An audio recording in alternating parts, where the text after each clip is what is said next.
파트 7 쫄지마. 얘들아, 너흰 할 수 있어. 안녕하세요. 저는 해커스 학원 파트 7 정규 레벨 박영선 쌤입니다. 많은 학생분들이 요즘에 저한테 제일 많이 하는 질문이 선생님, 저는 파트 7이 제일 어려워요. 파트 7 때문에 점수 다 깎아먹어요. 이런 고민들 정말 많이 하시고 그런 질문들 정말 많이 하시는데요. 그 마음 정말 잘 이해합니다. 우리 파트 7이 요즘에 유독 어려운 이유가 지문의 길이도 많이 길어지고 특히 추론 질문 유형이 이게 보통 까다로운 게 아니거든요. 이런 질문 유형도 많이 나오고 있고, 그리고 특히 제한된 시간 안에 엄청나게 많은 정보를 빨리빨리 찾아야 되고, 문법, 독해력, 그리고 어휘력 이 세 개 중에 한 개만 부족해도 사실 굉장히 힘든 파트가 됩니다. 그래서 이 여러분들이 갖고 계시는 파트 7의 고민들을 저희가 해결해 드리기 위해서 저희 해커스 트로이카 파트 7 선생님들이 속 시원한 해결책을 준비했습니다. 자, 준비되셨으면 같이 한번 살펴보도록 할게요. 파트 7 이것만 알려줘. 대망의 3위. 삼중 지문이 너무 두렵습니다. 삼중 지문만 보면 해석이 안 되고 시간도 부족하고 지문의 길이도 긴 것 같고 도대체 어떻게 해결해야 될지 모르겠다. 이렇게 삼중 지문을 두려워하시는 분들이 굉장히 많은 것 같아요. 우리 해커스 영어 토익 자유 게시판에 보니까 이렇게 삼중 지문 때문에 토익을 말아먹었다 이렇게 말씀하시는 분들이 너무 많으셨습니다. 그래서 제가 오늘 삼중 지문 쉽게 푸는 꿀팁 대방출하도록 하겠습니다. 자, 그러면 삼중 지문을 어떻게 하면 잘 풀 수 있을지 꿀팁 첫 번째 나갑니다. 빈출 지문 유형을 파악하라. 일단 여러분 생각해 보세요. 삼중 지문은 지문이 3개가 연결돼서 나오기 때문에 엄청나게 긴 지문들로 구성될 수가 있다 없다? 없습니다. 그래서 지문의 길이가 비교적 짧게 출제가 돼요. 여기서 여러분들 쫄지 말고 충분히 자신감을 갖고 도전하시면 삼중 지문 별거 아니게 될 거예요. 자, 빈출 지문은 그러면 어떤 지문 유형이 나오느냐? 편지, 이메일과 양식 지문, 이렇게 두 지문이 거의 삼중 지문에 나오고 있습니다. 그래서 일단 편지, 이메일 기본적인 정보 있죠. 편지를 받는 사람, 보낸 사람, 제목, 날짜, 그리고 이메일 주소 같은 거 이런 거 그런 거 잘 확인해 주시면 좋고요. 양식 지문은 사실 표 같은 게 나오거든요. 그래서 그 표 안에 돈이라든지 아니면 날짜라든지 이런 숫자에 유념하면서 양식 지문 그런 부분 좀 동그라미 쳐놓고 공부해 주시면 아마 크게 문제 없이 여러분들 파트 7 삼중 지문에 나오는 빈출 지문 유형 충분히 잘 풀 수 있습니다. 자, 두 번째 꿀팁 등장합니다. 자, 두 번째는요. 여러분들 절대 마지막에 풀지 마라. 자, 삼중 지문은 위치가요. 186번부터 200번의 위치에 있어. 이 186번부터 200번이라는 건 토익의 마지막을 의미하거든요, 여러분. 토익의 마지막이라는 건 뭐예요? 너무 지쳤어요. 여러분, LC부터 시작해서 쭉 문제를 지금 풀어나오고 있었기 때문에 아마 체력도 저하됐고 그리고 집중력도 굉장히 흐트러진 상태에서 문제를 풀어야 돼요. 자, 그리고 더 무서운 건 뭔지 아세요, 혹시 이런 얘기 들어보셨어요, 여러분? 15분 남았습니다. 5분 남았습니다. 이 공포의 목소리 혹시 들어보셨어요? 그 목소리를 어디서 듣는다? 바로 삼중 지문에서 듣게 돼. 그럼 일단 삼중 지문 막 문제를 풀면서 막 15분 남았다, 막 5분 남았다 이러면 그건 사실 15분, 5분 남은 게 아니고 이제 너는 끝났다 막 이런 느낌이거든요, 여러분. 그래서 더 집중이 안 돼요. 제 생각에는 여러분, 파트 7의 삼중 지문은 언제 푸는 게 좋다? 사실 제일 마지막에 막 급하게 쫓기면서 풀 수 있는 파트가 아니야. 언제 풀어? 중간에 조금 넣어주는 게 좋아. 그래서 파트 7을 딱 푸실 때 보통 164번 쪽에 4문항짜리 단문 지문 나가거든요. 그 지문부터 시작해서 일단 200번까지 먼저 다 푸세요. 다 푸시고 난 뒤에 그 다음에 남아있는 147번부터 163번까지의 싱글 패스지를 푸는 게 훨씬 더 여러분들 심리적으로도 그렇고 시간적으로도 훨씬 더 유리할 수 있다는 거. 그래서 제가 풀이 순서를 정리를 해놨어요. 여러분들 영상 보시면 아마 확인하실 수 있을 겁니다. 자, 세 번째, 연계 문제의 개수를 맞춰라. 자, 우리 삼중 지문 3개 나오고 문제 몇 개? 5개 나오거든요. 근데 그 5개 문제 중에 최소 2개 이상은 반드시 지문들을 더해서 푸는 플러스 문제가 반드시 나와줘야 돼요. 이 플러스 문제는 보통 육하 원칙이나 추론 질문 유형으로 많이 나오고 사실 그 위치는 조금 달라질 수도 있겠지만 확률적으로 가장 많이 나왔던 그 위치는 바로 3번과 5번. 그래서 세 번째, 5번째 문제가 플러스 문제로 나올 확률이 상당히 높습니다. 그래서 만약에 여러분들이 문제를 다 풀었어. 이제 풀었는데 혹시 플러스가 모자란다. 그러면 어떻게 한 거다? 잘못한 거지. 그래서 3번과 5번쯤에 가가지고 혹시 내가 플러스 놓친 게 있나? 이런 거 한 번 더 확인해 주시는 거 꼭 필요하고요. 그리고 보통 플러스의 문제는 내가 예상했던 위치에 답을 딱 갔는데 어머 이상하다. 보기 ABCD 왜 이렇게 생뚱맞아? 어머 나 이상한데? 나 잘못 푸나? 약간 이런 느낌이 보통 들어요. 하지만 그런 문제들이 어떻다? 플러스 문제일 수 있다라고 약간 생각을 해주면 아 그렇지. 이 단서가 이 지문, 첫 번째 지문과 두 번째 지문을 더해서 푸는 문제였기 때문에 내가 한 지문만 봐서는 답이 안 나왔구나. 이렇게 생각해 주시면 좋겠습니다. 그래서 자, 3중 지문은 5개 문제 중 최소 2개 이상이 플러스 문제로 나올 수 있기 때문에 반드시 그 개수를 맞춰주셔야 돼요. 마지막으로 4번째 꿀팁입니다. 지문들 관계를 파악하면서 지문을 읽어라. 사실 3중 지문, 이 3개의 지문이 생뚱맞게 괜히 같이 나온 게 아니거든요, 여러분. 분명히 이 3 지문은 연관성이 존재합니다. 그래서 그 연관성을 잘 생각하면서 지문을 읽으시면 훨씬 편하게 문제를 풀 수 있어요. 뭐 한번 예를 들어보면 첫 번째 지문이 고객님이 주문을 하는 주문서가 떴어. 두 번째 지문은 이메일이고 세 번째 지문은 편지야. 이렇게 3 지문이 연결이 되는데 어머, 첫 번째 주문서를 봤더니 거기 나왔던 이름이 두 번째 이메일을 보내는 분이네.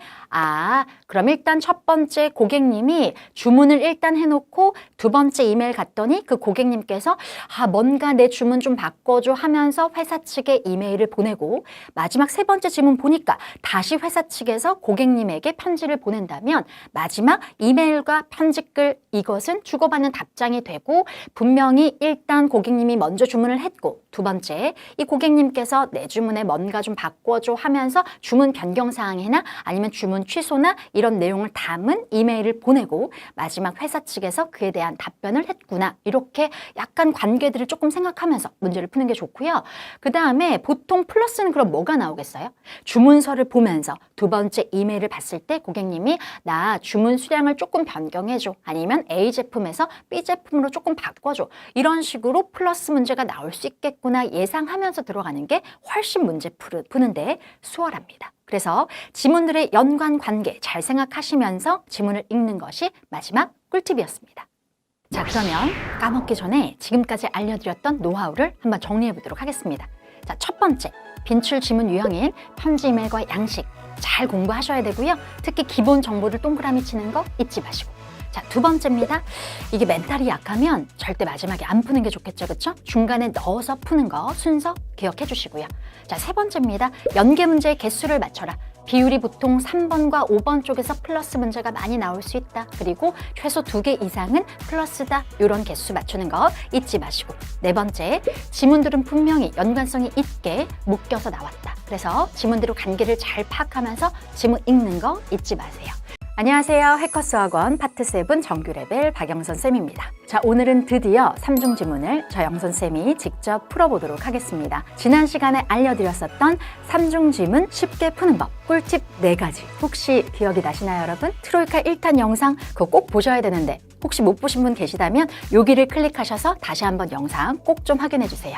자, 그러면 쉽게 푸는 꿀팁 4가지를 적용시키면서 3중 지문 문제 풀이 지금 바로 시작하도록 하겠습니다. 자, 지문이 이제 3개가 나오고 문제가 5개가 뜨는 게 바로 3중 지문. 그렇죠? 자, 지난 시간 꿀팁 첫 번째 혹시 기억나시나요? 3중 지문에 지문 빈출 지문은 우리가 2가지 정도가 많이 나온다고 했는데 혹시 기억이 나시는지? 첫 번째는 편지 이메일, 그리고 두 번째 양식 지문이었죠. 우리가 이제 편지 이메일 지문은 특히 받는 사람, 보낸 사람, 그리고 제목이나 이메일 정보 같은 거 잘 봐야 된다. 이렇게 말씀드렸었고, 그 다음에 이제 양식 같은 경우는 보통 숫자나 날짜나 이제 이런 것들이 많이 나오니까 특히 돈 같은 거 나오면 조금 표시하고 이제 이렇게 기본적인 정보에 동그라미 치는 거 잊지 말고. 자, 그럼 일단 크게 지금 지문 3개 나오고 문제 5개 나오는데 이 5개 문제 중에 플러스 문제 혹시 지난 시간 나갔었던 꿀팁 중에 플러스 문제 2개는 꼭 나와줘야 된다. 그리고 위치는 물론 어디든 될 수 있겠지만 대체적으로 가장 많이 나오는 비율이 높은 곳 어디였어요? 3번과 5번이었습니다. 그래서 그 3번과 5번 쪽을 딱 풀 때 특히 추론이나 육하 원칙 질문 유형이면 혹시 이거 플러스 아니야? 약간 의심하면서 들어가는 게 좋다. 그거 잘 기억하시고. 자, 그러면 본격적으로 자, 광고 지문. 광고 지문은요. 어차피 홍보하는 내용이야. 그래서 광고 지문은 막 편지 이메일이나 기사처럼 줄줄 읽을 필요가 없어. 일단 광고는 굵은 글씨로 어디서 광고하나 봤더니 피트니스 센터에서 광고하네. 그 다음에 역시 이렇게 이제 표가 딱 들어가면 이건 괜히 나온 나온 게 아니거든. 여기서 분명히 답의 단서가 걸릴 수 있다라고 보면 돼요. 그래서 일단 클래스 나가고 언제 몇 시에 한다 이렇게 이제 중간에 사실 표를 드러내면 이 광고는 별로 읽을 것도 없어요. 그렇죠? 자, 두 번째 지문은요. 역시 연관성이 있어. 그러니까 지난 시간에 이 세 지문이 괜히 같이 엮여서 나오는 게 아니다 이렇게 설명을 드렸었거든요. 그렇죠? 그래서 이 지문 지금 두 번째 거. 아까 그 첫 번째 지문에 광고에 나왔었던 어디다? 그 짐 있잖아. 그 피트니스 센터에 나 등록 좀 할게. 이렇게 이제 등록 양식이 지금 떴고 6월 9일 날 날짜 떴고 고객님 성함 봐야지. 세라란 애가 나 짐에 등록한다. 이렇게 이제 신청서를 지금 적고 있네요. 딱 봤더니 여기네. 지금 이 사람이 표시한 게 monthly에 450 홍콩 달러. 난 요거 낼 거고 그 다음에 요것도 봐야지. 돈은 있잖아. 뱅크 어카운트 트랜스퍼라고 해서 은행 계좌 이체 이제 요렇게 갈게. 그리고 혹시 너 피트니스 클래스 중에서 한 개 샘플로 들어보고 싶은 거 있어 했더니 얘가 또 요가라고 이제 표시를 했네요.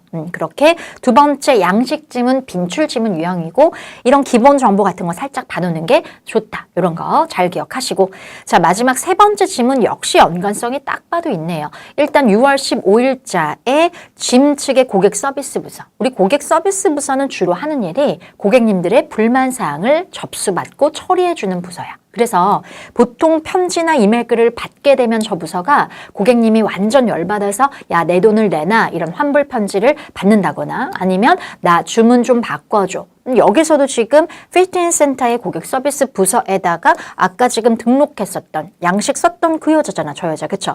이 세라란 여자가 이메일 편지글을 썼다는 얘기는 아마도 뭔가 좀 멤버십을 바꾸고 싶다 뭐 이런 거 나올 수도 있고 아니면 나 니네 피트니스 클럽에 클래스 들었는데 완전 짜증났어. 내 돈 내놔 뭐 이렇게 나올 수 있는 거고요. 지금은 모르겠지만 어떤 내용인지. 하지만 새 지문은 분명히 연관성이 있다. 알고 계시죠? 그쵸? 그 연관성을 잘 생각하면서 문제는 총 5개가 나온다.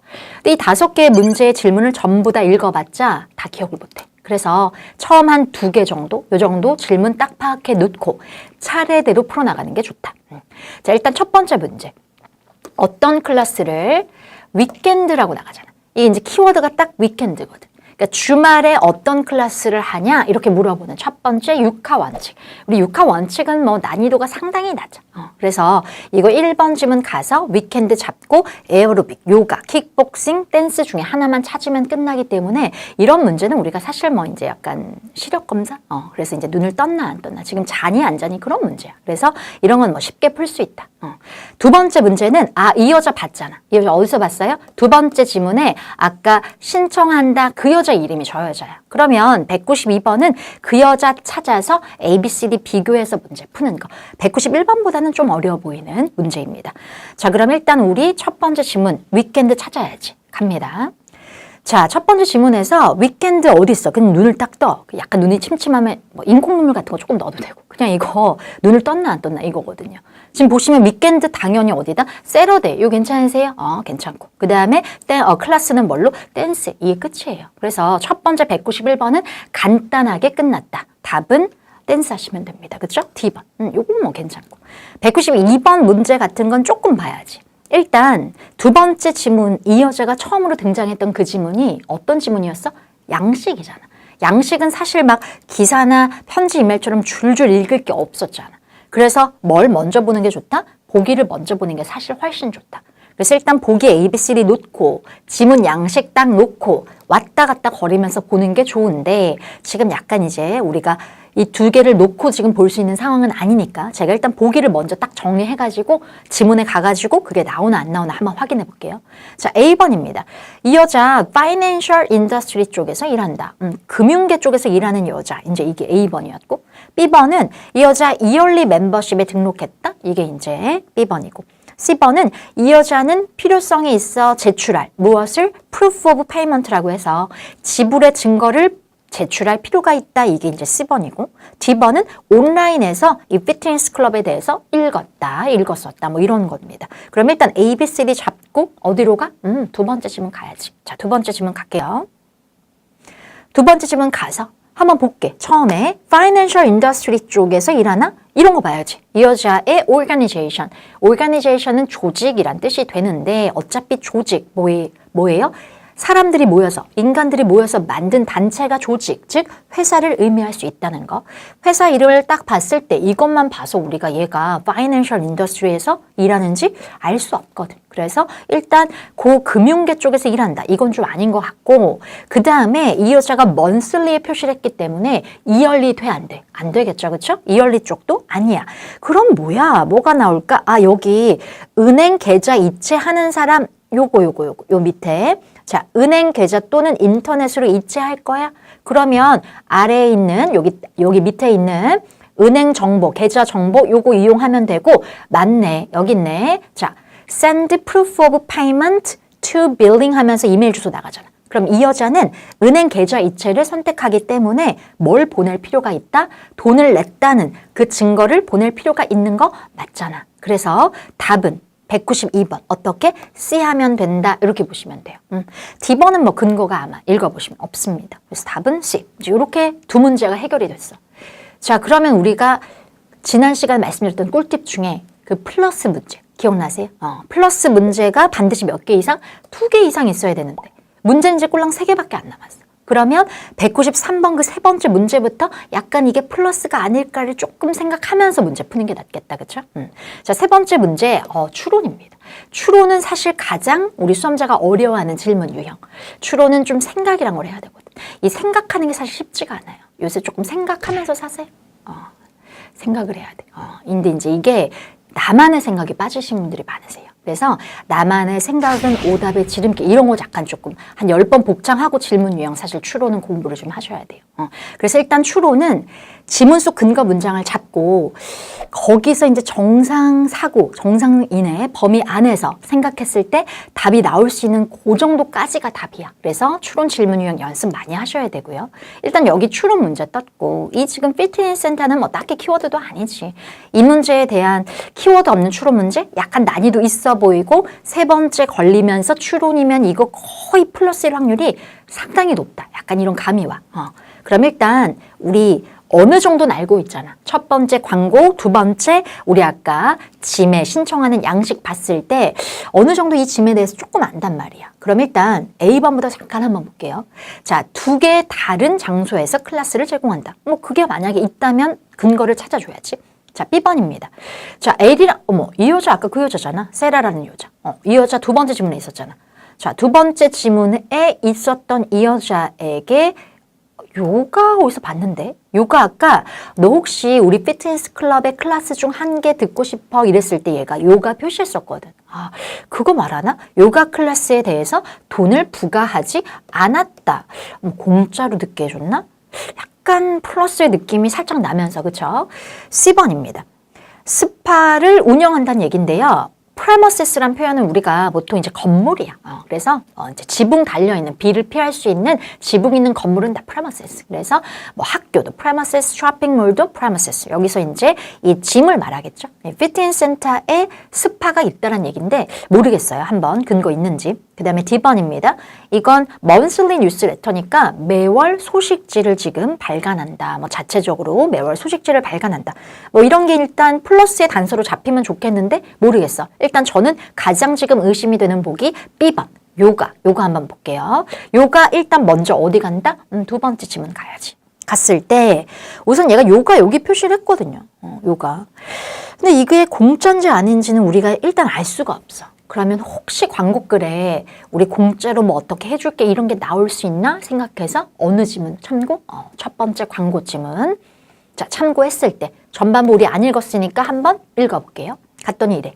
10주년 기념의 일부로 우리 줄 거야. 새로운 멤버들에게 기회 줄게. try out, 시도하다. 한번 해봐. 한번 들어봐. 어떤 거? 우리 피트니스 클래스 중에 한 개 한번 들어봐. 이렇게 지금 얘기합니다. 그러면서 멤버십 등록을 6월 1일부터 6월 15일 사이에 등록하지. 그럼 너 자격 있어. 어떤 자격? One free session of the class of your choice. 네가 선택한 클래스 한 번 그 공짜로 1회 공짜로 들을 수 있는 그 자격 있어. 이렇게 말합니다. 그럼 일단 우리가 저 여자가 요가 클래스 하나를 공짜로 들으려면 뭐가 필요해? 이 날짜에 충족이 돼야 돼. 한번 6월 1일부터 15일 사이에 등록을 했어라. 찾아볼까요? 두 번째 질문 가서 봤다. 6월 9일 날 지금 이 여자가 신청을 하고 요가 이렇게 얘기했잖아. 그럼 정리가 되네요.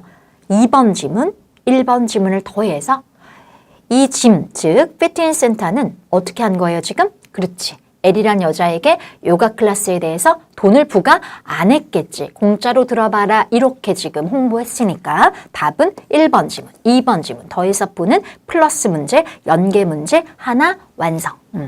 자, 그러면 지금 문제 3개 남았었는데 플러스가 1개 나왔어. 그럼 이제 최소 그 2문제 남은 것 중에 플러스 1개만 더 뜨면 돼요. 역시 제가 지난 시간에 말씀드렸죠. 그렇죠?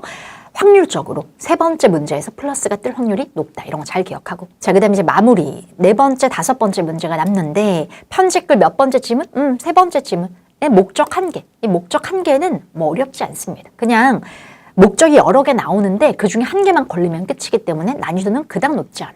하지만 이게 목적 문제는 보통 플러스로 나올 리가 없잖아. 그래서 195번은 무조건 어떻게 본다? 플러스로 풀어야 돼. 만약에 플러스로 안 풀면 그건 좀 틀렸다고 봐야지.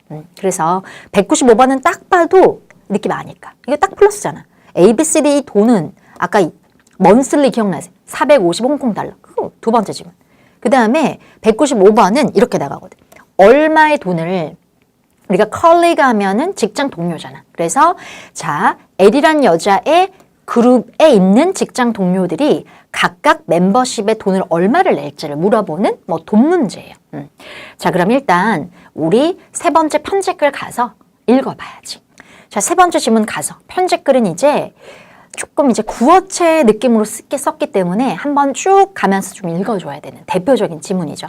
자, 이렇게 말합니다. 나 완전 즐거웠어. 그 클래스 내가 참석했던 거 지난 화요일 6월 11일. 일단 너무 좋았대. 그래서 니네 강사 멜린다 있잖아. 얘 완전 프로페셔널, 전문적이었고 accommodating 이게 이제 사람을 표현하면 저건 친절한 이란 뜻이야. 그래서 너무 친절했어. 나 그래서 결정했잖아. 계속 그녀의 클래스를 듣고 그리고 멤버십도 등록하고 이렇게 말합니다. 일단 첫 번째 막 칭찬해 주려고. 그게 좋고. 그러면서 이래. 또한 나 최근에 compliment란 표현이 우리가 이제 칭찬이란 뜻이 되거든요. 근데 이제 이 칭찬을 받았을 때 어디에? 나 짐백, 그러니까 운동할 때 들고 다니는 가방에 대해서 칭찬을 A사, 지네 회사, 우리 회사 직장 동료한테 칭찬받았다? 이렇게 말합니다. 그러면서 걔네들 중 몇 명이 물어봤어. 그 백에 대해서. 그리고 짐에 대해서도 물어봤고 관심 표현했다? 멤버 되고 싶대. 이제 이렇게 말한 거예요. 그래서 나 궁금한데 혹시라도 역시 나오네. 변경 나온다. 나 혹시 변경할 수 있을까? 내 플랜 변경할 수 있을까? 그리고 등록을 그룹으로 조금 등록할 수 있을까? 걔네랑 이렇게 말합니다. 그러면서 총 우리 합쳐서 나 포함 4명이거든. 이렇게 말하고. 또 나 알고 싶은데 혹시 니네 어떤 인센티브라는 것은 우리가 여기서는 약간 보상 같은 거? 약간 보상 같은 거 좀 안 주나? 어떤 사람에게 멤버는 멤버인데 새로운 고객을 니네 피트니스 센터에 리퍼했다는 얘기는 우리가 추천한 거거든. 그래서 혹시 추천하면 나한테 뭔가 내가 받을 수 있는 그런 거 없나? 뭐 이거 지금 물어보는 거예요. 그럼 일단 이 편집글 뭐 가볍게 다 읽었고 4번째 문제 목적 중 하나. 일단 클래스의 강사가 참 좋았다. 이건 맞는데 클래스 강사 제가 했으면 좋겠어. 이렇게 추천한 건 아니었기 때문에 A번 하시면 안 되고 그 다음에 B번 물어보려고. 리워스가 아까 혹시 기억나세요? 인센티브. 그치. 보상을 받을 수 있거든. 보상에 대해서. 뭐 한 것에 대한 추천에 대한 보상 같은 거 그런 거 주나? 이렇게 물어봤잖아. 마지막에. 그쵸? 답은 B번 하는 게 맞습니다. 그 다음에 C번은요, 지금 어떤 스파 서비스를 홍보하기 위해서 이제 그런 얘기 전혀 없었고, 그 다음에 D번은 제안하기 위해서 서비스의 개선을, 그러니까 니네 서비스 엉망이야. 야, 좀 바꿔라. 이렇게 얘기한 거 아니었잖아. 굉장히 만족했기 때문에 답은 목적 중 한 개 B 하는 게 맞죠. 자, 그 다음에 이제 195번. 이 문제는 무조건 플러스로 풀어야지. 일단 1 플러스 2는 한 개 나왔으니까 더는 1 플러스 2는 아니야. 그럼 당연히 뭐겠어? 2 플러스 3이겠지. 자, 그러면 우리가 아까 어디서 봤냐면 얘가 이제 그룹 얘기가 나왔었어. 지 포함 4명이라 그랬거든. 그거 한번 3번째 지문을 가서 자, 지 포함 4명이란 게 여기 분명히 있었어. 지는 원래 지 혼자 등록을 했다가 플랜을 바꾼대. 그리고 그룹으로 이제 등록을 한다. 그리고 지금 인원수는 지금 지 포함 4명이라 그랬어. 그럼 일단 지가 아까 선택했었던 그 돈에서 돈이 조금 바뀌어야겠다. 그치? 그럼 3번째 지문에서 어디로 가면 된다? 빨리 2번째 지문 가야지. 돈 나오는 곳. 자, 그럼 2번째 지문에서 집 포함 4명이라 그랬잖아.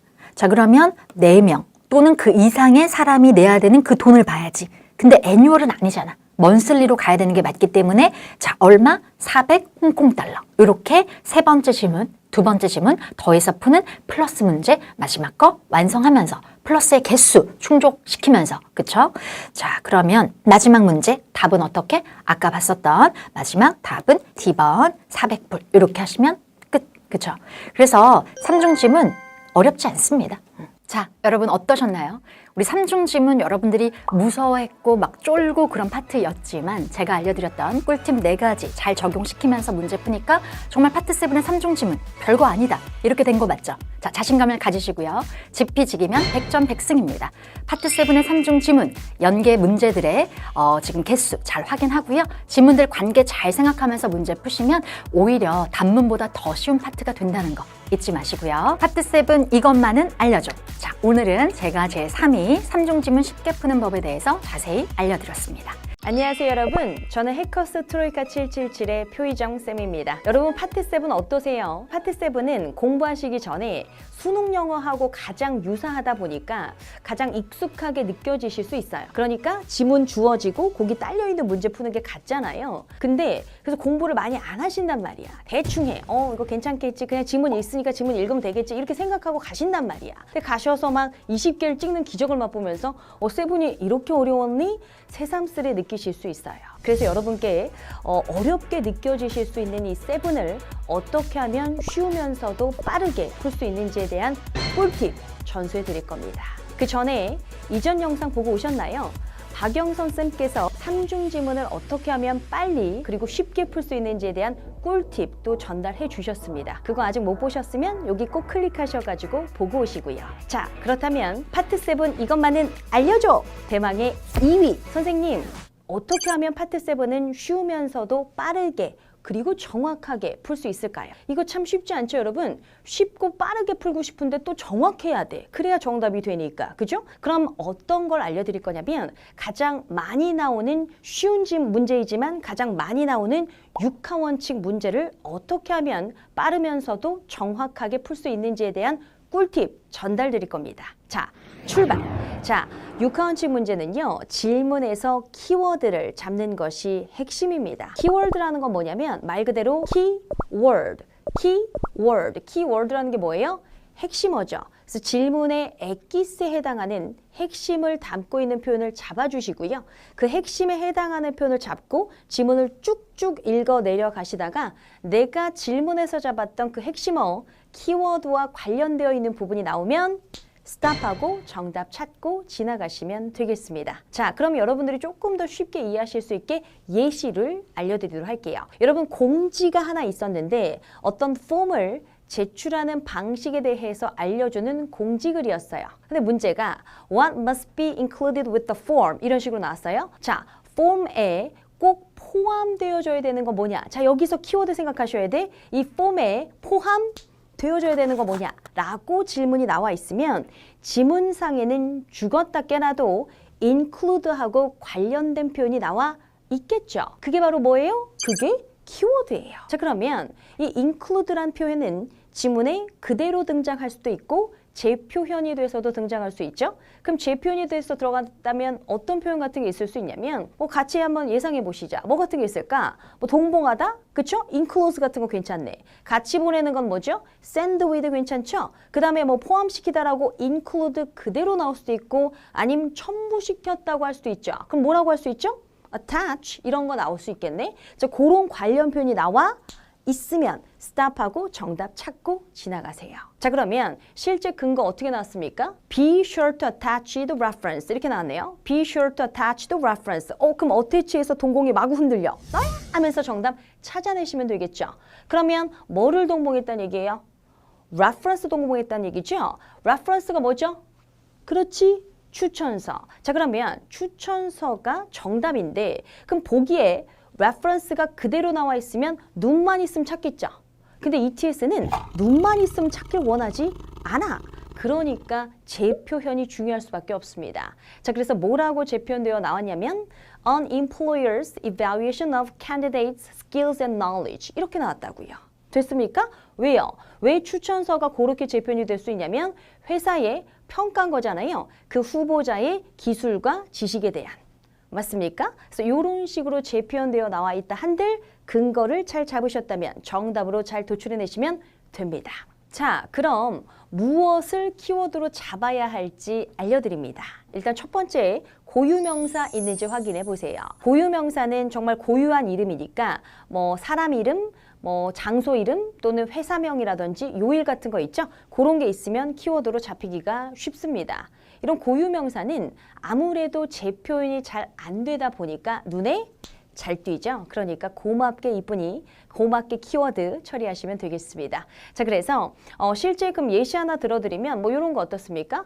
For what is Mr. Jackson acknowledged? 이렇게 나왔었어요. 잭슨 씨가 무엇에 대해서 인정받니? 이렇게 얘기했어요. 지문 전체가 잭슨 얘기는 아니었고 잭슨이 잠깐 등장하는 인물이었어요. 그럼 잭슨 자체를 뭘로 잡으시면 돼요? 키워드로 잡으시면 되겠다. 그쵸? 자, 한 개 더. 자, when does the store close on Mondays? 이런 식으로 나왔어요. 자, 월요일마다 가게가 언제 닫니? 이런 식으로 문제가 나왔다면 월요일 같은 거 잘 재표현되지 않거든요. 그럼 그거 키워드 잡고 지문 가셔서 관련된 부분 있으면 스탑하고 그 운영 시간 관련 정보로 통해서 정답 찾으시면 되겠죠. 자, 그렇게 고유명사 잡으시고요. 두 번째, 숫자 표현 잡으시면 되겠습니다. 숫자 표현은 뭐 예를 들어서 날짜라든지 시간이라든지 나이라든지 아니면 제품 번호 같은 거 잡으시면 되는데 뭐 이런 숫자 중에서도 아무래도 날짜가 질문에 나와 있는 경우가 가장 흔합니다. 그럼 날짜를 키워드로 잡으시면 돼요. 뭐 예를 들어서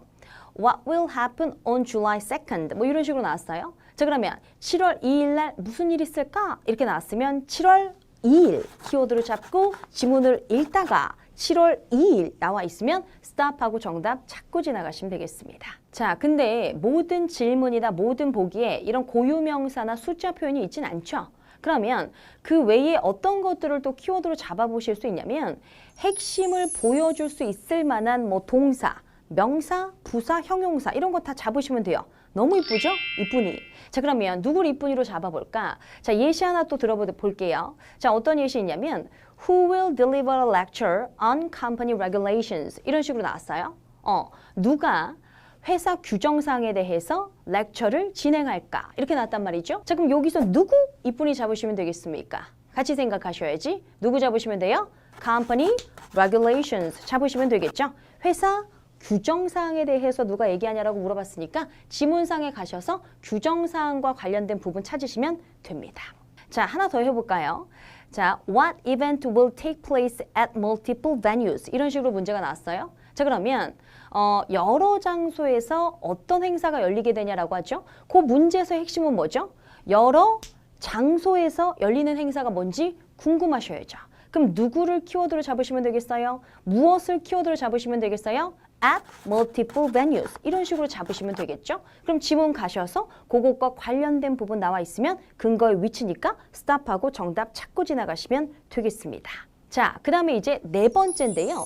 감정 표현이 있으면 역시 키워드로 잡도록 하겠습니다. 감정 표현이라고 하면 뭐 말 그대로 감정을 나타내는 표현, 뭐 surprise, complain, concern, amazed 또는 뭐 satisfy라든지 pleased 같은 표현이 있겠죠. 요런 애들을 키워드로 잡으시면 되는데 질문에 아무래도 감정 표현이 있으면 지문상에도 그것과 같은 감정 표현이 나오는 경우가 대부분이에요. 그래서 예시 하나 들어드리면 Why were analysts surprised about the election? 이렇게 나왔어요. Analyst가 왜 선거에 대해서 놀랐니?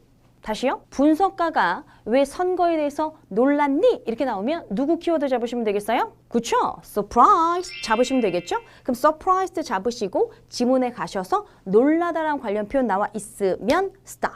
자, 이제 마지막으로 다섯 번째로는 극단적인 표현이 있으면 반드시 잡도록 하겠습니다. 의미를 극단적으로 치우치게 만든다는 얘기예요. 그래서 뭐 all, 모든 거죠. every, 모든 거잖아요. always, 항상 되죠. never, 절대 안 되죠. 또 only, 뭐뭐만 되죠. exclusively, 역시 뭐뭐만 되죠. 그런 애들이 다 극단적 표현들인데 극단적 표현이 있으면 역시 꼭 잡으셔야죠. 근데 극단적 표현은 질문에는 잘 안 나옵니다. 그럼 보통 어디 많이 나오냐면 보기에 나오는 경우가 많은데 보기에 그런 극단적 표현이 있으면 반드시 잡습니다. 왜냐하면 보기에 그런 극단적 표현이 들어가 있으면 그 보기가 맞는지 틀린지를 판단할 때 굉장히 중요한 요소가 되거든요. 자, 예를 들어서 only라는 부사를 얘기해 볼까요? 뭐 it can be reached only by ferry 이렇게 나왔었어요.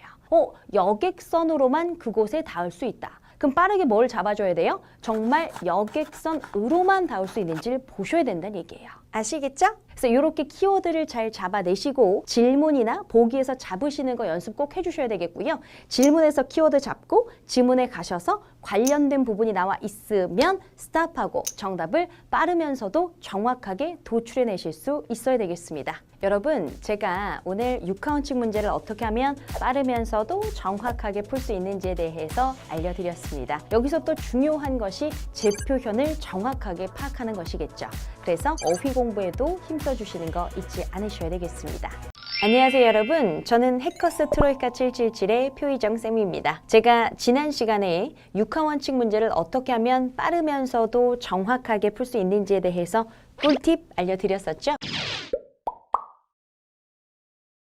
자, 그래서 제가 지난 시간에 했던 영상 여기 있으니까요. 혹시 못 보셨으면 꼭 클릭해서 그거 먼저 보셔야 되겠습니다. 제가 오늘은 이제 어떻게 하면 6카운칭 문제를 문제 풀 때 적용해서 잘 풀어낼 수 있는지에 대해서 알려드리도록 하겠습니다. 문제 푸실 준비 되셨나요? 출발!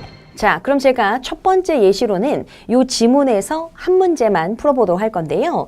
일단 맨 처음에 어떤 지문의 종류인지 확인하시는 건 순서죠. 그렇죠? advertisement인 거 먼저 보시고 자, join the team at Pan Global Web 이렇게 얘기했으니까 요 회사의 팀으로 합류해 주세요. 이렇게 얘기했어요. 오케이. 자, 그럼 문제 갑니다. 자, 여기서 requirement 어떠한 자격 요건이 필요하니라고 얘기하고 있습니다. 그렇죠? 그럼 여기서 빠르게 여러분들이 캐치하셔야 되는 건 뭐냐면 필수 조건을 물어보는구나 라는 거 일단 캐치하셔야 됩니다. 자, 그러면 지문에 가셔서 필수 자격 요건을 빠르게 찾는다. 자, 그럼 지문에 가서 봤더니 일단 누구를 찾는다라고 얘기하고 있냐면 graphic artist를 찾고 있다라고 얘기하는 걸 일단 확인하시고 요 잡이요. 최소 2년의 경력 필요하다라는 거 일단 읽어내시고요.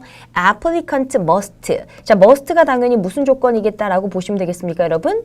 필수 조건이겠다라는 거 당연히 보셔야 되겠죠? 그래서 관련 학위가 있으셔야 된다라는 거 얘기하고 있고 그 다음에 몬트리올에 11월 1일까지 옮겨갈 의향이 있으셔야 됩니다. 라고 얘기하고 있어요. 자, 그러면서 같은 단락은 끝까지 읽어야 되겠어요. 그래야 실수하지 않으세요. 자, 봤더니 어떤 사람들 French skills니까 프랑스어 잘 하시는 분들은 뭐가 되어진다? 뭐가 되어진다? 우대되어진다라는 거 너무 중요하죠? 여러분, 우대 조건은 필수 자격 요건과 다릅니다. 그렇죠? 왜냐면 우대 조건은 있으면 좋지만 없어도 지원할 수 있는 거니까 이런 필수 조건을 나타내는 것과는 다르다라는 것은 반드시 아셔야 돼요. 오케이? 자, 그러면 역시 그럼 보기 가셔서 지금 요거요. 프랑스어 잘하는 거에 대해서는 분명히 뭐였다는 거 우리가 정확히 봤습니까?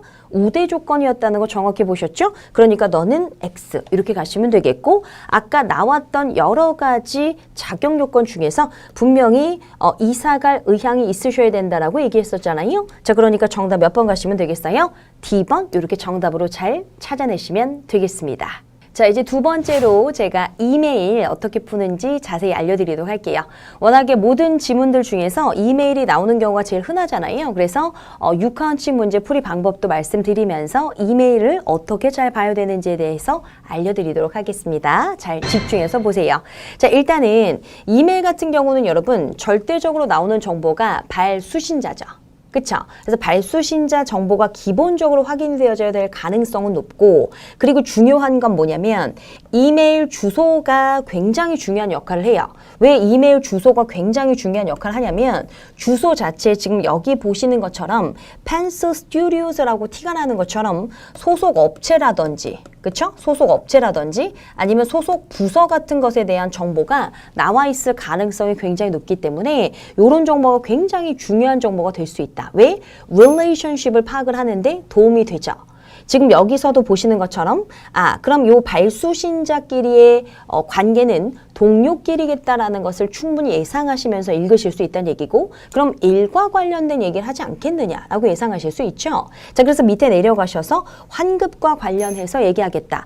그럼 뭐까지도 중요하게 확인하는 게 너무 중요하겠다는 얘기 여러분? 그렇죠? 제목 보는 것도 너무 중요하죠. 그래서 제목을 보시면 어떤 얘기 하겠다라는 소재 정도까지라도 보실 수 있으니까 제목 있으면 읽고 가시면 되겠습니다. 자, 그리고 또 중요한 거 하나가 뭐냐면 보통 이렇게 발수신자 이름이 반드시 있다 보니까 질문을 보게 되면 질문에 사람 이름이 나와 있는 경우가 너무 흔하겠죠. 그럼 거기서의 아주 중요하면서도 아주 기본적인 출발점이 뭐냐면 그 질문에 나와 있는 사람이 난지, 넌지 제3자라서 우리 배웠던 것처럼 키워드 처리해야 되는지 보는 게 너무나 중요하다. 그쵸? 여기 봤더니 뭐라고 하냐면 이 S라는 사람이 누굴 것 같아 라고 얘기하는 거 보이세요? 그럼 S가 누군지 봤더니 자, 누굽니까? 그렇죠? 발신자잖아요. 그쵸? 그럼 여기다가 뭐라고 써놓는 게 생각보다 중요하냐면 I라고 써놓으시면 난지 넌지 읽으시면서 덜 헷갈릴 수 있어요. 아시겠죠? 그래서 요거 I라고 써놓으면서 얘가 누군지에 대해서 같이 한번 추론을 해볼 거고요. 자, 169번 굉장히 중요한 게 우리가 배웠던 키워드 잡는 게 연습이 됐던 문제죠. 제가 아주 비슷한 문제를 지난 시간에 예시로 알려드렸었는데 역시 여기서도 잘 잡아내실 수 있어야겠죠? 뭐가 보이냐면 include, 당연히 키워드, 그쵸? 왜냐면 요 request 폼에 요 요청서에 반드시 포함되어져야 되는 게 뭐니라고 질문이 나왔으면 지문상에는 반드시 포함하다, 뭐 첨부하다, 같이 보내다 이런 식의 표현은 있을 거니까 그 부분이 나와 있으면 스탑하고 정답 찾고 지나가시는 거. 해볼까요, 여러분? 자, 그러면 읽어낼게요. 자, 봤더니 뭐라고 시작을 하냐면 우리 얘기했듯이 모든 프로젝터 팀장님들은요. 뭐를 책임지시게 되냐면 제출하시는 걸 책임지셔야 된다. monthly reimbursement request니까 월별 환급 요청서를 제출해 주셔야 된다라고 얘기하고 있죠. 누구한테요? 우리 회계팀에 이렇게 얘기하죠.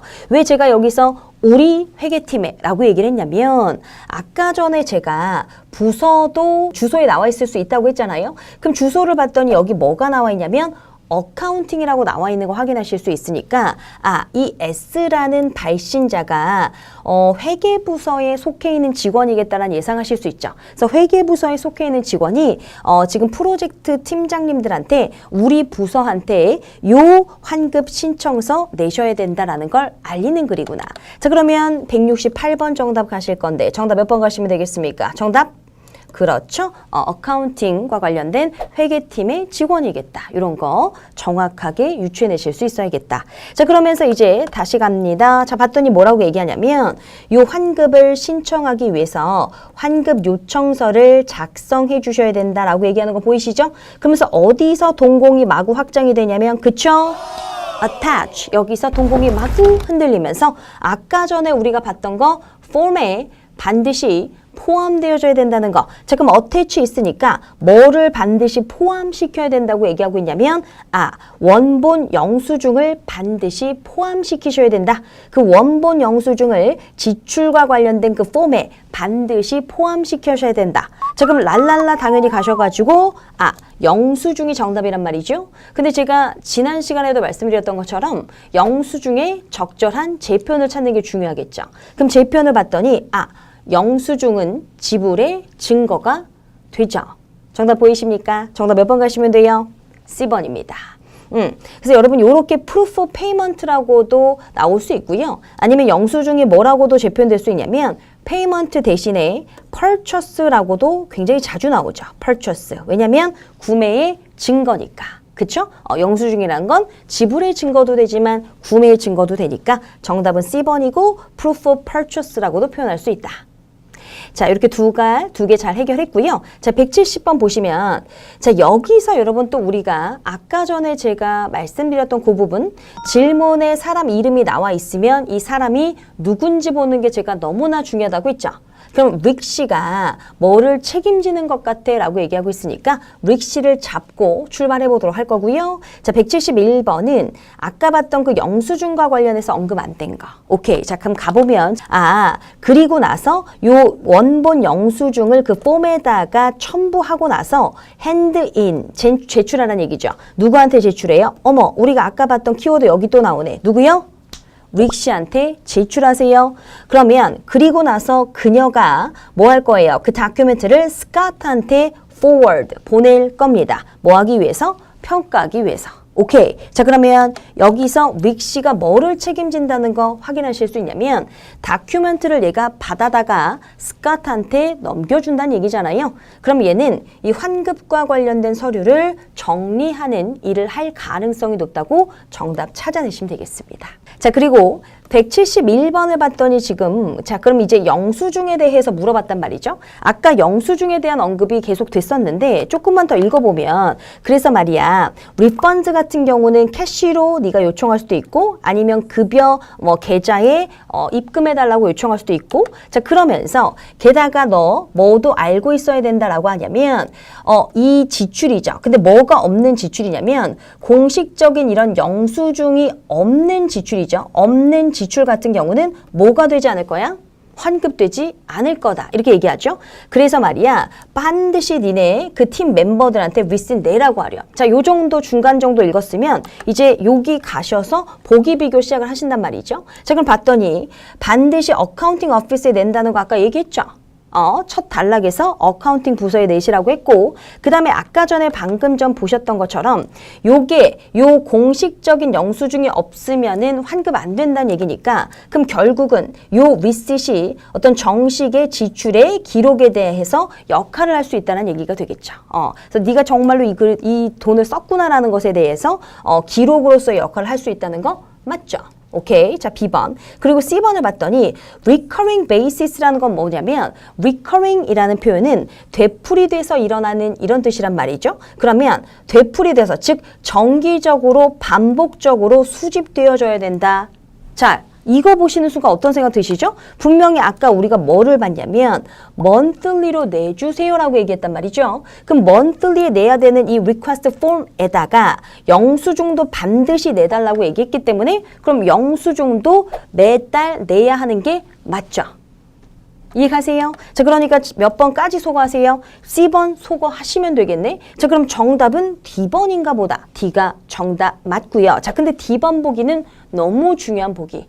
자, 왜 굉장히 중요하냐면 반드시 뭐가 되어야 된다고 얘기하냐면 매 분기 말에 제출되어진다 이렇게 얘기하죠. 여러분 이건 틀린 정보인 거 지금 확인하실 수 있죠? 왜냐면 우리가 방금 전에 봤듯이 아까 매달 내야 된다는 거 확인했으니까 분기별로 내는 건 아니잖아. 이렇게 정확하게 보시는 거 잘하셨어요. 근데 마지막으로 왜 요 D번 보기가 굉장히 중요하냐면 마지막 단락을 보면 뭐라고 나오냐면 우리가 요청드린다라고 하죠. 뭐를 요청드리냐면 너네 팀의 지출과 관련된 요약본을 최소 2주 전까지 내주세요. 분기 마지막. 그러니까 분기별로 분기 끝나기 2주 전까지는 반드시 뭐를 내달라는 얘기예요? 니네 팀의 지출과 관련된 서머리 내달라는 얘기죠. 그러니까 D번 보기가 그냥 만들어진 게 아니라 약간 헷갈리게 만든 거야. 그럼 만약에 문제가 receipt이라고 나오지 않고 summary of expenses 이런 식으로 나왔어요. 그러면 D는 적절히 재표현되는 것이다 라고 보셔야죠. 그러니까 여기서 너무나 중요한 게 뭐냐면 질문을 정확하게 파악하는 게 너무나 중요하다는 얘기야. 정확히 파악하자. 이거 너무 중요하니까 제가 여기 쓰고 있어요, 여러분. 질문을 정확히 파악을 해야 돼. 그래서 여기서 문제는 receipt이니까 난문제 정답 D가 맞지만 만약에 문제가 summary of expenses라고 바뀌면 그럼 quarterly 내는 거 맞잖아요. 이해 가세요? 그러니까 문제에 따라서 정답은 바뀔 수가 있기 때문에 그만큼 질문을 정확히 보는 게 너무나 중요하다. 됐습니까, 여러분? 이렇게까지 해서 이메일을 푸실 때 어떤 부분을 주의해야 되는지 키워드 잡는 방법 잘 알려드렸습니다. 자, 여러분, 제가 오늘 어떻게 하면 문제에서 잘 풀어낼 수 있는지에 대해서 적용해서 푸는 연습을 같이 해보았습니다. 도움 많이 되셨나요? 그래서 여러분 키워드 잡고서 근거 위치 연결하는 건 뭐 워낙 중요하다고 말씀을 드렸었고, 그리고 제가 워낙에 또 빈출 지문에 해당하는 이메일을 선택해서 온 이유는 이메일이 그만큼 자주 나오기 때문에 같이 설명드리려고 제가 가지고 온 거거든요. 그래서 제가 이메일에서 어떤 정보를 잘 봐야 하는지도 말씀드렸으니까 그거 잘 확인하면서 문제 풀어주셔야 되겠습니다. 안녕하세요. 해커스토리카 777의 레이첼 킴입니다. 여러분은 8세븐 문제를 푸실 때 지문을 먼저 읽으시나요? 문제를 먼저 읽으시나요? 혹은 지문을 전체를 다 읽고 문제를 푸시나요? 아마 이 부분에 대해서 토익을 공부해본 학생이라면 모두 다 궁금했을직한 질문이라고 제가 생각이 드는데요. 8세븐 이것만은 알려줘. 제가 해커스에서 8세븐 전문 선생님으로 굉장히 이제 오랫동안 강의를 해오면서 정말 이제는 귀에 못이 박힐 정도로 많이 듣고 있는 질문이 있는데요. 그 세 가지가 뭐냐면, 첫 번째는 문제를 먼저 읽어야 되는지 지문을 먼저 읽어야 되는지, 두 번째는 지문을 전체를 다 읽고 문제를 풀어야 되는 건지, 세 번째는 7을 먼저 읽어야 되는 건지 5를 먼저 읽어야 되는 건지에 대해서 학생들이 정말 많이 질문을 많이 하시는데, 오늘은 이 세 가지 부분에 대해서 제가 한번 명쾌하게 답을 드려보도록 하겠습니다. 이 영상 마지막에는 저만의 고득점, 시크릿 비법도 공개가 될 예정이니까 끝까지 같이 함께 해주시면 감사하겠습니다.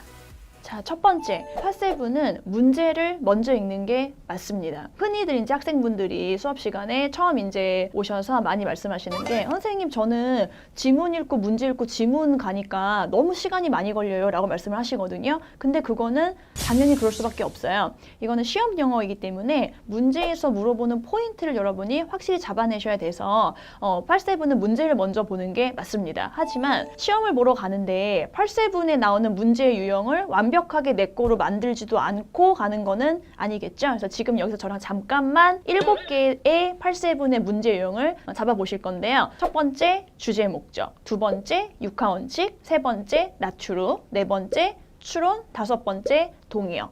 여섯 번째, 의도 파악. 일곱 번째, 문장 삽입. 이렇게 이제 7개의 문제가 세븐에 등장을 하죠. 그럼 여러분은 시험장에 가셨을 때 문제를 먼저 읽고, 예를 들어서 주제 목적 물어보는구나. 나는 지문의 앞부분을 가야지. 두 번째, 육하 원칙 나왔네. 이 사람 이름 있다가 집중해야 되겠구나. 세 번째, 나투루가 나왔네. 내가 이따 내려오다가 이 부분 만났을 때 선택지랑 지문이랑 왔다 갔다 해야지. 이런 식으로 이제 어디를 물어볼지를 파악을 한 다음에 문제를 먼저 읽고 그 부분을 이제 읽고 내려오다가 푸시는 건데요. 또 이제 그렇게 말씀을 드리면 학생들이 어떤 질문을 많이 하냐. 선생님 저는 문제가 많은 경우 4개나 5개가 나와 있는 지문 같은 경우에는 읽어도 어차피 기억이 안 나는데 그걸 다시 꼭 읽어야 되나요? 라고 하시거든요. 그런 학생분들은 어차피 8세븐 문제와 지문은 흐름을 따라가는 거기 때문에 앞에 두 문제 정도 먼저 읽어 놓으시고 초중반부 풀고 그 다음 문제 읽고 후반부 문제 풀러 가셔도 상관은 없습니다. 하지만 이거는 여러분이 연습을 하시면서 그런 지문의 패턴을 이해를 하셔야 된다는 말씀을 드리고 싶고요. 두 번째 같은 경우에 지문 전체를 다 읽어야 되나요? 도 굉장히 많이 학생들한테 듣는 질문 중에 하나인데, 다 읽으면 좋겠죠. 다 읽으면 좋은데 다 읽으면은 어떤 프로블럼이 발생을 하냐. 앞에 있는 지문들은 굉장히 내가 잘 맞을 수 있겠지만 그렇게 할 경우에는 뒤에 있는 지문들은 아예 구경도 못하고 나와야 되는 수가 많아요. 그래서 이제 학생분들이 세븐에서 시간 문제를 굉장히 많이 말씀을 많이 하시는데, 아까 1번에서 제가 말씀드렸던 것처럼 나한테 지금 어디를 물어볼지를 이미 알고 있잖아요. 알고 있으니까 여러분이 독해에서 여러 가지 이제 방법 중에 있는데 그 방법들 중에서 저희가 흔히 스캐닝이라고 부르는 방법이 있습니다. 훑어읽기를 얘기를 하는 거죠. 나한테 굳이 물어보지 않은 거를 시험장에서 그렇게 정확하게 읽어내실 필요는 없어요. 시간이 굉장히 부족하기 때문에 나한테 물어보지 않은 부분을 그렇다고 또 안 읽을 수도 없거든요. 그 부분은 스캐닝을 이용해서 빨리빨리 훑어 읽고 내려오시다가 나한테 물어본 부분을 만났을 때 그 키워드가 보일 때 확실하게 잡고 걔를 푸시고 다시 또 막 훑어 내려오다가 아까 또 물어본 문제가 나오면 그 부분을 집중적으로 풀어내시면 됩니다. 제가 지금 드리는 말씀은 즉 지문을 읽을 때 강약, 중강약을 둬서 읽어야지 강강강강 읽다가는 안 된다는 말씀이에요. 됐고요. 세 번째, 7을 먼저 풀 것이냐 5를 먼저 풀 것이냐도 굉장히 많이 여쭤보는 질문 중에 하나인데, 이 부분에 대해서는 토익 초보자이시라던가 5, 600점대 학생분들은 시험장에 가셔서 인쇄가 되어지는 순서대로 5, 6, 7으로 푸시는 게 낫습니다. 하지만 한 700점대 중반부터 이제 8, 900점대 학생분들은 공부를 좀 이제 꽤 많이 해봤고 나한테 약한 파트와 강한 파트를 이미 알고 있는 상황이거든요. 그랬을 때는 나한테 맞게 푸는 게 제일 좋아요. 예를 들어서 여러분이 이 부분을 어떻게 연습하시면 좋냐. 풀세트 75분의 RC 시간을 놓고 나는 집중력이 약해. 7을 먼저 풀어야겠어라고 하실 때는 7, 5, 6 나는 문법을 잘하니까 5를 먼저 풀어야겠어. 5, 7, 6 혹은 나는 6를 먼저 풀어버려야지 라고 하고 6, 5, 7으로 가시는 경우가 있어요. 그럼 이제 이 경우를 여러분이 제가 지금 말씀드린 부분에 대해서 하나씩 생각을 해보신다면 총 경우의 수는 6가지가 나옵니다. 이 6가지 경우의 수에서 나한테 가장 맞는 거를 찾아내셔야 돼요. 그러고 시험장에 가시는 거고요. 여기서 주의를 하실 부분은 어떤 부분이냐면 이런 거를 절대 이 방법이 좋대 라고 해서 시험 전날 바꾸시거나 하시면 안 됩니다. 너무 위험하기 때문에 이 부분은 평소에 연습을 하셔서 나한테 맞는 게 뭔지를 먼저 파악을 하시고 그렇게 시험장에 가셔야 되고요. 팁을 하나 드리자면 후반부에 집중력이 현저하게 떨어진 학생분들 경우에는 7을 먼저 푸는 거를 추천해드리고 싶습니다. 네, 그럼 이제 저희가 정리 한번 해볼까요? 1번, 문제를 먼저 읽느냐, 지문을 먼저 읽느냐는 문제를 먼저 읽는 게 맞습니다. 문제를 먼저 읽고 나한테 물어보는 부분이 뭔지를 파악을 하신 다음에 문제를 푸시는 게 맞고요. 두 번째, 지문을 전체를 다 읽을 것이냐라고 하는 부분에 대해서는 문제에서 물어보는 거를 여러분이 파악을 하신 다음에 훑어 읽음 내려오다가 나한테 물어본 부분을 만났을 때 집중적으로 풀어내시는 거, 그 부분으로 하시면 되고, 세 번째, 7을 먼저 풀 것이냐, 5를 먼저 풀 것이냐의 문제는 나한테 맞는 게 최고다. 하지만 이 부분은 평소에 연습을 통해서 내 패턴을 파악을 하시고요. 후반부에 집중력이 약한 학생들 같은 경우에는 7을 먼저 푸는 거를 추천을 해드리겠습니다. 네, 안녕하세요. 해커스토리카 777의 레이첼 킴입니다. 저희가 지난번 영상에서 이제 여러분이 가장 궁금해하시는 8-7 문제풀이법에 대해서 한번 살펴봤는데요. 아직 그 영상을 보고 오시지 않으셨다면 여기를 클릭해서 보고 오시면 좋겠습니다. 자, 그럼 지금부터 저와 함께 지문을 같이 한번 풀어보도록 하겠습니다. 저희가 문제를 먼저 읽느냐, 지문을 먼저 읽느냐에 대한 퀘션에 대해서 문제를 먼저 본다고 이제 했었잖아요. 근데 하지만 여러분이 문제를 먼저 보는 건 맞는데 시험에 가셔서 보셨을 때는 지문의 종류는 먼저 확인을 하셔야 됩니다. 이 지문 같은 경우에는 지금 편지 글이 등장을 했고 편지나 이메일 같은 경우에는 보낸 사람과 받는 사람은 먼저 확인하시는 게 맞거든요. 그럼 이 지문 같은 경우에는 지금 살펴보니까 미국 경제학자 협회에서 회원들을 관리하는 코디네이터인 LVC가 보내고 있구나까지 이제 크게 보시는 거죠. 미국 이카미스 협회가 보내고 있다를 확인하고 받는 사람은 소속이 그냥 없기 때문에 개인인 사람이 등장을 했습니다. 그래서 이걸 확인하고 이제 문제를 먼저 보러 갈 건데 그러면 첫 번째 문제 purpose 글의 종류는 주제 목적이죠. 그럼 내가 웬만하면 초반부 보면 되겠구나 라고 확인하시면 좋겠고 두 번째 육하원칙 문제가 등장을 했는데 웬만해서 이런 키워드에 의해서 제공되는 게 무엇입니까? 라고 하는 거는 대부분의 문제가 혜택을 물어볼 때가 굉장히 많아요. 그래서 풀어볼 건데 웬만해서 대부분의 육하원칙 문제가 조금 쉬운 편이긴 하지만 이 지문 같은 경우에는 이 혜택이 나올 때까지 꼼꼼하게 읽어보셔야 되거든요. 같이 한번 풀어볼 거고 이 지문에서 여러분이 16번 세 번째 문제는 별표를 한번 해보겠습니다. 미리 좀 공부를 해보신 분은 아실 텐데 이 문제의 유형을 보자마자 뭐라고 파악이 돼야 되죠? 네, 이 문제는 여러분이 가장 신경을 쓰셔야 되는 문제 중에 하나인 나투루 문제이고 나투루 문제를 풀 때는 항상 이렇게 전치사 다음이 키워드예요. 그래서 이 부분에 대해서 이제 여러분이 지문과 선택지를 왔다 갔다 하면서 문제를 푸셔야 되는데 오늘 저랑 여기서 한 스텝만 더 나가실 거거든요. 키워드가 이런 편지나 이메일의 지문 같은 경우에는 이 자리에 보낸 사람 이름이나 받는 사람 이름이 등장을 하는 경우가 있어요. 즉 내가 너한테 하고자 하는 말이 이 지문 전체에 깔려 있기 때문에 이런 식의 문제를 나투루 문제 중에서도 저희가 수업 시간에 전체형의 나투라고 분류를 하고 이 문제는 가장 나중에 푸셔야 됩니다. 왜냐하면 다른 문제를 풀면서 이제 세부 내용을 파악한 다음에 마지막에 하나씩 따지러 들어가 봐야 되거든요. 그래서 그 부분은 저랑 같이 마지막에 풀어보실 거고, 마지막 17번 그 네 번째 문제 같은 경우에는 이 정도는 여러분이 아마 많이 흔히 봤음직한 문제일 텐데, 어떤 일이 일어날 것 같니라고 하는 육하원칙 문제에 most likely가 들어가 있는 추론으로 변형을 한 거죠. 그래서 이런 걸 저희가 이제 미래 추론이라고 부르고, 키워드는 당연히 시간 표현 키워드니까 디셈버가 나올 때 내가 들어가면 되겠구나 라고 해서 이제 이렇게 문제를 파악을 한 다음에 하나씩 이제 풀러 한번 들어가 볼게요. 첫 번째 문제가 주제 목적이었기 때문에 웬만해서 초반부의 편지나 이메일은 주제 목적이 등장을 하고, 공부를 해보신 분은 알겠지만 inform 같은 시그널, 무언가를 알려주고 싶다, 뭐 info, notify가 나오면 초반부에 나왔을 때는 그 문제 같은 경우에는 거의 100% 답입니다. 그러면 우리 협회가 당신한테 알려주고 싶은 소식이 뭐냐 읽어봤더니, 우리 협회가 당신의 지원을 받았고 당신을 그래서 우리 협회 회원으로 받아들이겠다라고 하면서 환영한다고 지금 얘기를 하고 있거든요. 그러면 당연히 이 글은 너가 우리 협회에 지원을 했고 너가 지금 뽑혔다라는 상황을 확인시켜 주려고 쓴 거기 때문에 답은 깨끗하게 A를 할 수가 있겠죠.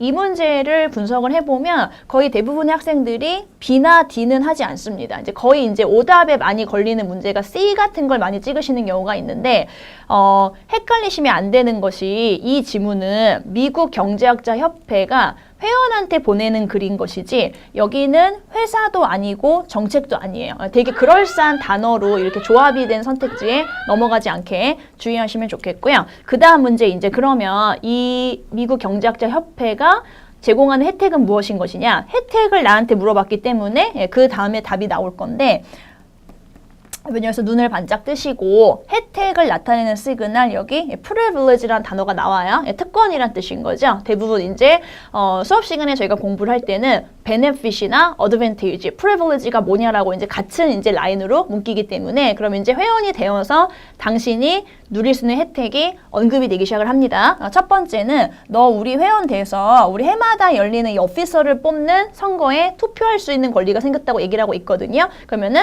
이게 답에 있나 하고 찾으러 들어가 봤더니 A번, B번, C번, D번에 없어요. 그러면 나올 때까지 가는 거죠. 그러면은 다시 들어간다. 다시 들어갔는데 저 같으면 여기서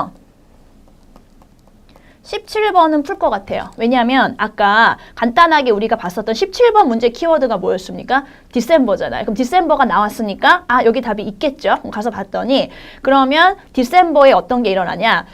문제를 많이 토익 공부를 하시다 보시면 아시게 되겠지만 토익은 굉장히 이런 주기성을 좋아해요. 미팅을 해도 그냥 미팅하지 않고 위클리 미팅을 하고, 컨퍼런스를 해도 애뉴얼 컨퍼런스나 애뉴얼 워크숍을 열기 때문에 해마다 열리는 선거가 있는데 이 선거가 지금 언제 열린다고 하고 있습니까? 매 12월 둘째 주마다 지금 열린다고 하고 있기 때문에 당연히 그러면 12월이 되면은 간단하게 어떤 일이 발생을 하겠어요? 새로운 오피서가 선출이 되겠죠. 오케이? 그래서 여기서 이제 우리가 17번을 먼저 풀어놓으시고, 지금 우리가 하고 있는 두 번째 문제 15번의 답을 찾으러 들어가야 되는데, 아까는 이제 privilege라고 우리한테 시그널을 줬지만 여러분이 또 알고 계셔야 될 표현이 be entitled to, 뭐 이렇게 할 권리가 생겼다. 혹은 토익이 좋아하는 표현 중에 동의어로 같이 여러분이 묶으시는 수거 중에는 be eligible for 이렇게 할 수 있다라고 같이 시그널을 주고 있어요. 그러면 두 번째 너가 할 수 있는 거는 논문을 갖다가 여기 이제 발표할 수 있게 제출할 수 있다고 얘기를 하고 있죠. 그래서 또 찾으러 들어가 봤더니 선택지에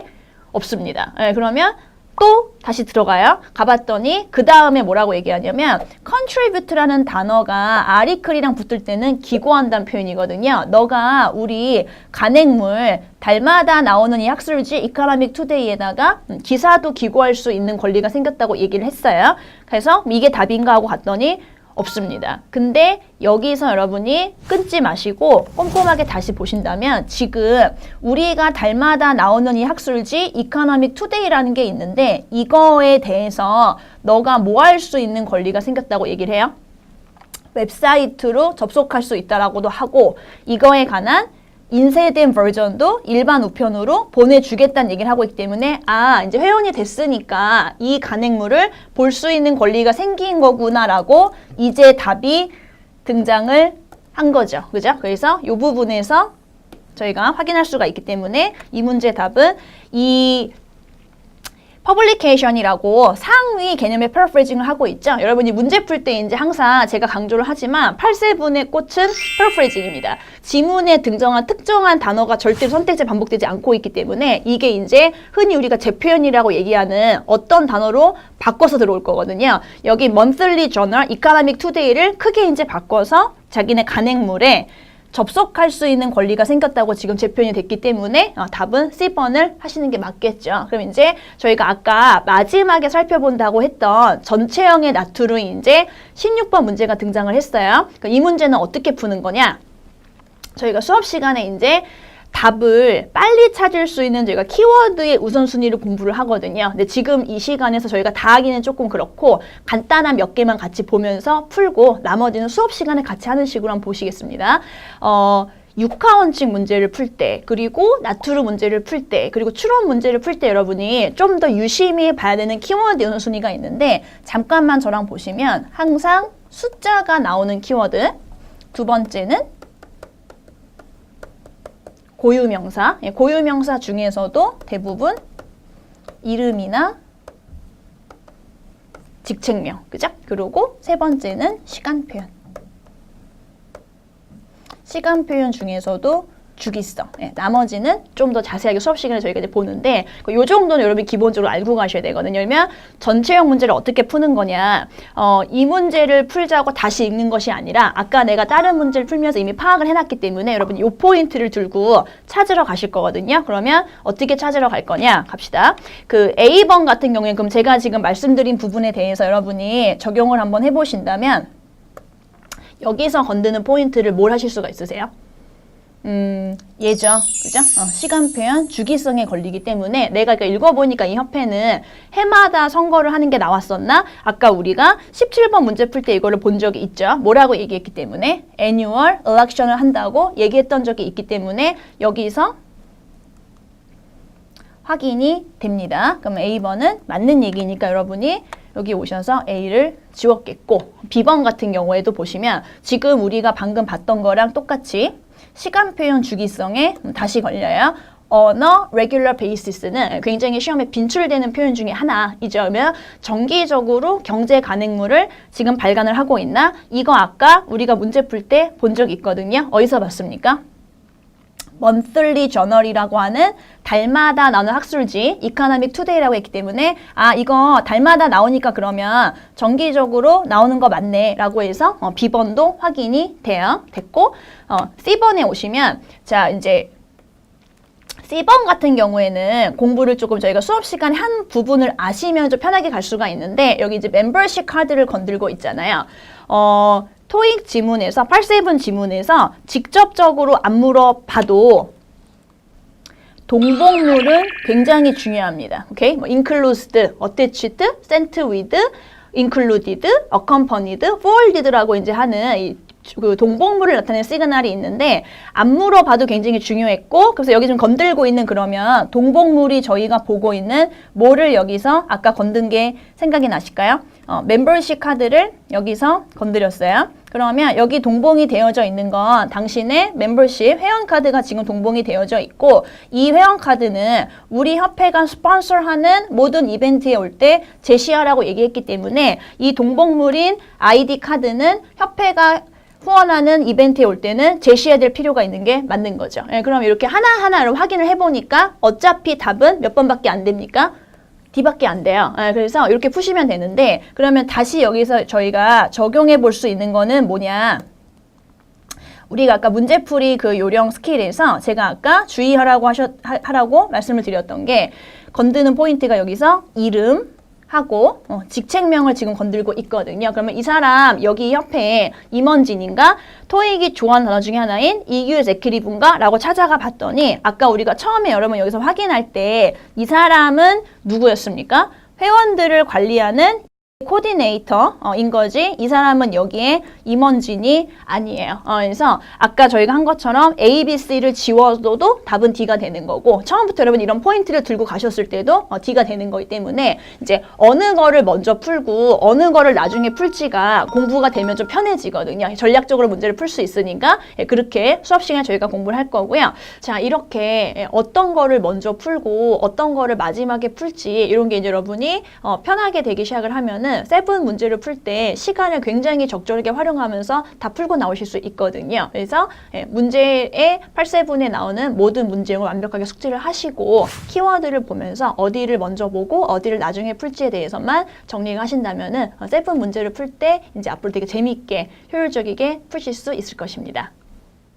내가 지금 독해가 약하다. 특히 토익에서 나는 8세븐이 너무 힘들어 라고 하시는 분들은 해컬스 8세븐 트로이카와 같이 해보시는 게 어떨까요?